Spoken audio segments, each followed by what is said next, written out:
Olá, sejam bem-vindos a mais um vídeo do canal Portal Educação. E no vídeo de hoje eu venho trazendo para vocês enzimas, as proteínas que controlam o metabolismo. Então, sem mais delongas, vamos lá e vamos iniciar. Bom, as enzimas são substâncias orgânicas de natureza proteica que participam de quase todas as reações químicas nos seres vivos, controlando a velocidade com que as mesmas acontecem. Então, são, por isso, denominadas catalisadores biológicos. Então, muitas vezes, o químico precisa aquecer as substâncias que pretendem reagir. Então, sem aquecimento, a reação desejada não ocorre ou é muito lenta. Outras vezes, o químico deve evitar o contato entre duas substâncias, pois elas podem reagir de forma violenta, provocando uma explosão. Então, por que essa diferença de comportamento entre as substâncias? De um modo geral, as reações químicas elas precisam de uma ajuda para acontecer. Então, as reações químicas necessitam de energia inicial, denominada energia de ativação, sem a qual as mesmas não acontecem. Então, essa ajuda ela é fornecida por uma forma qualquer de energia, que deixa as moléculas da substância em condições de iniciarem a reação. Então, podemos comparar essas moléculas com uma pedra que, para rolar do alto de um morro, precisa ser retirada de dentro de um buraco. Então, essa energia inicial necessária para desencadear uma reação é chamada de energia de ativação. Então, dependendo das substâncias que irão reagir, a energia de ativação pode ser maior ou menor. Então, por isso, às vezes é necessário fornecer muita energia através de um longo aquecimento. Há inúmeras formas de se fornecer a energia de ativação e muitas nos são bem familiares, como o atrito do fósforo na lixa da caixa ou a centelha das velas, que provoca a explosão da gasolina no motor de um automóvel. Então, algumas reações exigem, quando realizadas em laboratórios, condições impróprias à vida, como elevadas pressões, altas temperaturas, grande teor de acidez ou alcalinidade. Então, no organismo, essas reações ocorrem naturalmente devido à presença das enzimas que diminuem a energia inicial de ativação. Então, facilitando os processos metabólicos celulares. Então, desse modo, uma reação catalisada necessita de menos energia de ativação do que uma não catalisada. Então, as enzimas elas não sofrem modificações durante as reações químicas, sendo totalmente recuperadas no final das mesmas. Além disso, são específicas, isto é, cada enzima, em geral, catalisa apenas um determinado tipo de reação. Então, no caso das reações químicas de um metabolismo, a energia de ativação é muito grande. Então, por isso as reações só poderiam ocorrer em temperaturas muito altas, que matariam a célula. Existem, porém, substâncias chamadas catalisadores, que diminuem a energia de ativação necessária para as reações, fazendo com que elas tenham boa velocidade, mesmo em temperatura baixa. Então, sabemos, por exemplo, que o hidrogênio e o oxigênio praticamente não reagem em temperatura ambiente, a não ser que soltemos uma faísca elétrica na mistura. Entretanto, se adicionarmos à mistura um pouco de platina em pó, a reação ocorrerá, mesmo sem faísca elétrica. A platina ela funciona como catalisador para essa reação. Então, as enzimas são proteínas especiais que agem como catalisadores. Então, permitem que as reações de metabolismo ocorram em temperaturas mais baixas, evitando o prejuízo da estrutura celular. Então, quando comemos um pedaço de carne, ela é digerida em aproximadamente 2 horas com a ajuda das enzimas do suco gástrico. Então, se tentarmos digerir esse pedaço de carne em laboratório, sem a ajuda das enzimas, precisaremos de temperaturas em torno de 100 graus e o processo levará cerca de 12 horas. Então, as enzimas são proteínas, portanto, suas funções dependem da estrutura da molécula. Em muitos casos, as enzimas necessitam de uma outra substância não proteica para se tornarem ativas. As holoenzimas são constituídas da parte proteica mais o grupo prostético.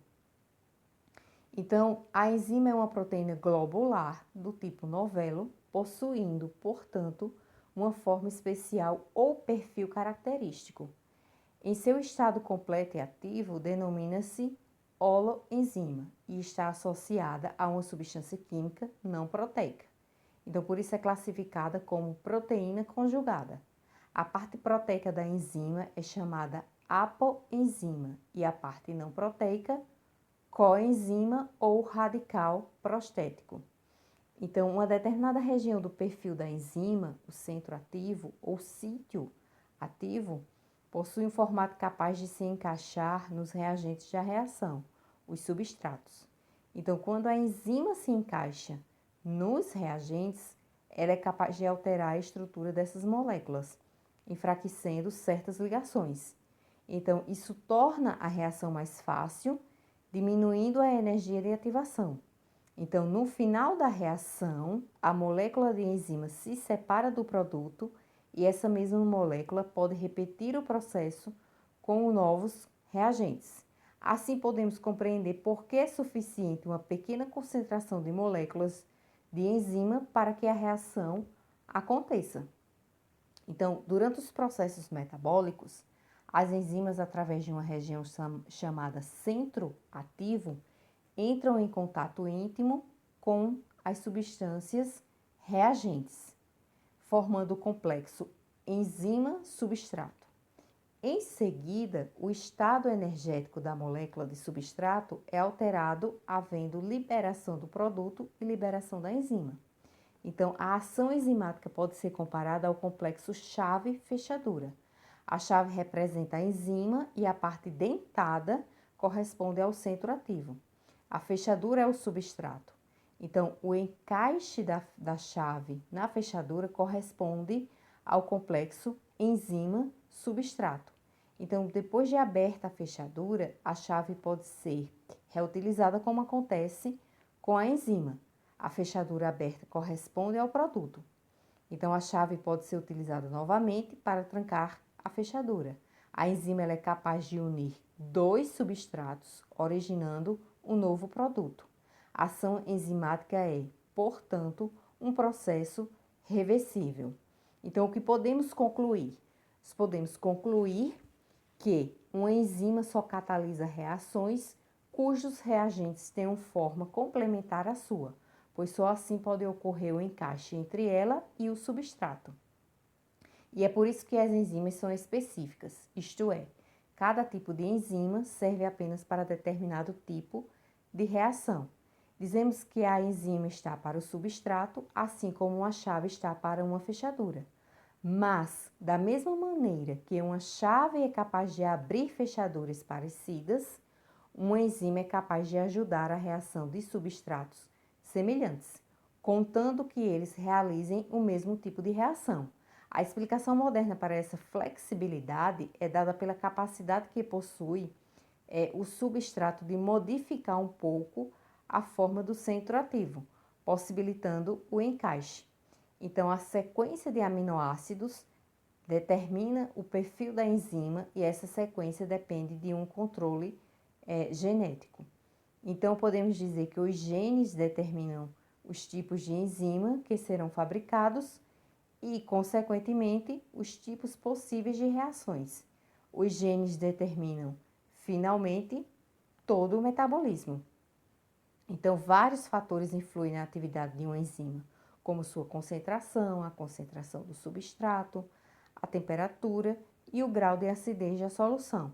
Ou seja, os fatores que podem modificar a ação enzimática são a temperatura, o pH, e a concentração do substrato. Então, aumentando a concentração de molécula da enzima, a velocidade da reação aumenta, desde que haja uma quantidade de substrato suficiente para receber as enzimas. Então, uma elevação de temperatura também aumenta a velocidade das reações químicas. Porém, quando a reação é enzimática, observamos que a velocidade aumenta até certo ponto, então começa a diminuir. Esse prejuízo na velocidade, a partir de uma determinada temperatura, é consequência da desnaturação da enzima pelo excesso de calor. Seu perfil se modifica, dificultando o encaixe do substrato. Então, se o problema se acentua, a reação pode até parar. Então, o aumento da temperatura até certo ponto acelera a velocidade com que a reação química se processa. Entretanto, temperaturas muito elevadas alteram a estrutura espacial da molécula e a enzima torna-se desnaturada, o que provoca uma queda violenta na velocidade da reação. É um processo irreversível. Então, sabemos que o pH é uma medida do grau de acidez ou alcalinidade de uma solução. Então, soluções com pH menor que 7 são ácidas, com pH maior que 7 são alcalinas e com pH igual a 7 são neutras. Então, alterações de pH também podem mudar a forma da enzima, afetando sua eficiência. Então, cada espécie de enzima tem uma acidez ou alcalinidade exata, na qual sua atividade é máxima. Então, dizemos que cada enzima tem um pH ótimo para seu funcionamento. Acima ou abaixo desse pH, sua atividade diminui. O pH ótimo varia de acordo com cada enzima. Então, para a pepsina, enzima produzida no estômago, o pH da solução deve estar em torno de 2. Enquanto para a enzima da saliva e para a maior parte das enzimas intracelulares, o pH deve estar em torno de 7. Então, a denominação das enzimas obedece às seguintes regras internacionais. Adição do sufixo ASE ao nome do substrato, adição do sufixo ASE ao tipo de reação catalisada pela enzima e combinação das duas regras anteriores na seguinte ordem, que está aqui abaixo: substrato, tipo de reação, sufixo, ASE. Então, atualmente, a classificação das enzimas obedece a critérios estabelecidos com base no tipo de reação catalisada pelas mesmas.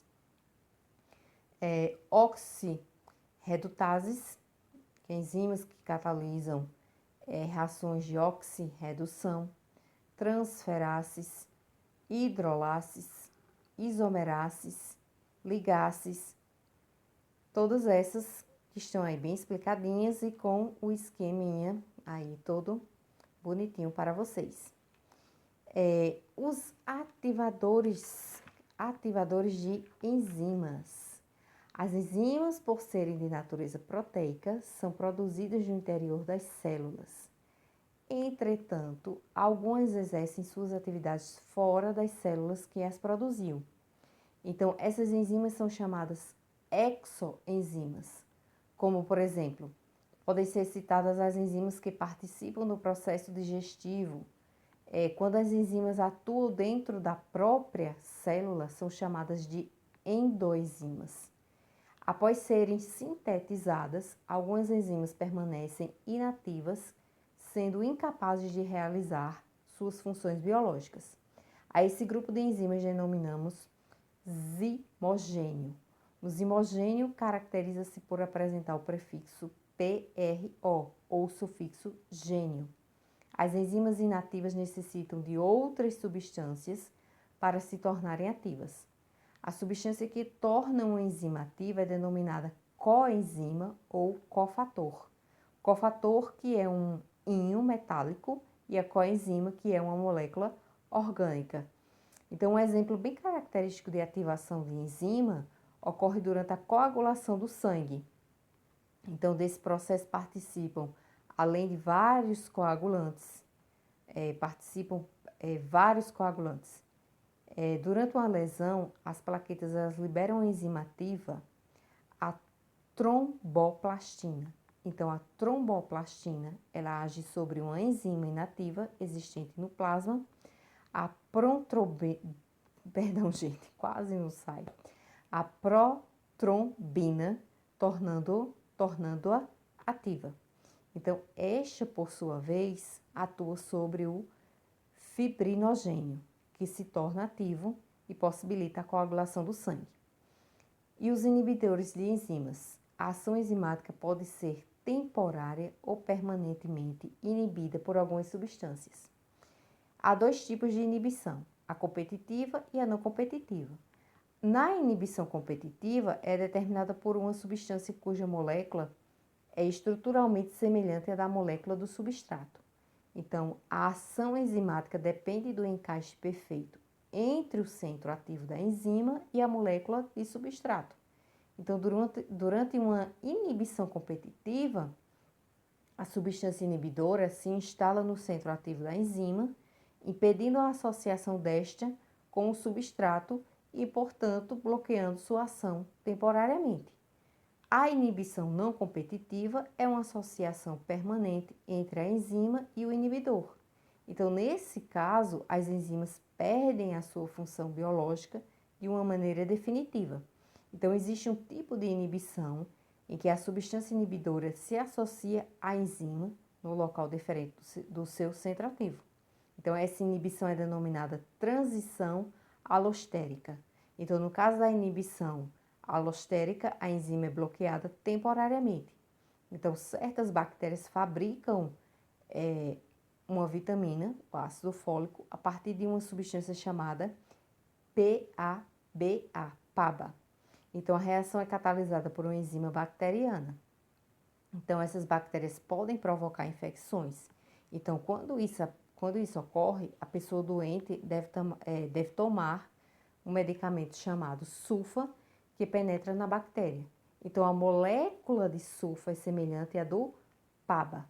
Se a quantidade de sulfa for adequada, muitas enzimas serão enganadas, isto é, se encaixarão temporariamente na sulfa e não na substância normal, dificultando a produção de ácido fólico.